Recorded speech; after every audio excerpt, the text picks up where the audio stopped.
Kim Chu at Paolo Avellino, sinimulan countdown ng Kim Pao movie.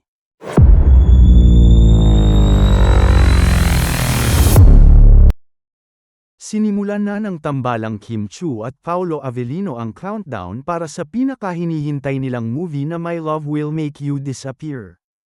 The countdown is on, say ni Kim sa kanyang ibinahagi sa Instagram post. Ilalabas na umano sa February 12 kanilang official poster at sa February 15 ang kanilang world trailer premiere. Magiging sunod-sunod din ang kanilang movie tour sa iba't ibang panig ng bansa. This journey has been so special, and we're beyond excited for you to experience the movie with us.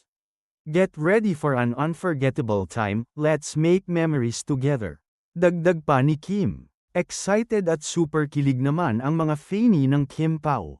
Excited for this Kim Pao movie, let's watch it. Himlay malala ang mga may pusong Kim Pao. We can't wait sa poster and trailer. If life were a book, your love story would be the best chapter. Ipapalabas naman sa mga sinehan ang My Love Will Make You Disappear, sa March 26. Samantala, kaya mahal ng mga fani niya si Kim Chu ay dahil naa-appreciate nito ang mga ibinibigay sa kanya ng kanyang supporters.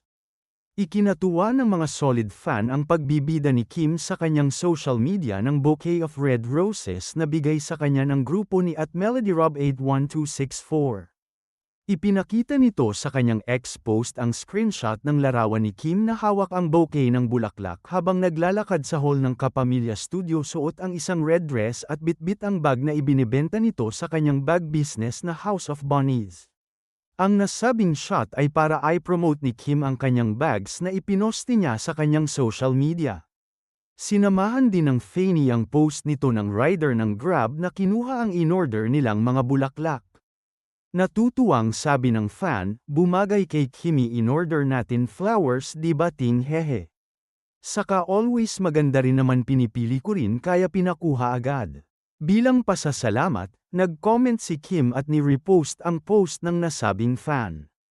Say niya, thank you po sa flowers. Maraming beses nang ibinida ni Kim ang mga regalo at bigay sa kanya ng mga fan. Gaya ng damit, accessories at kung ano-ano pa. Kaya marami ang naaliw kay Kim dahil hindi ito maarte at binibigyan niya ng halaga ang mga regalo sa kanya ng mga supporter niya.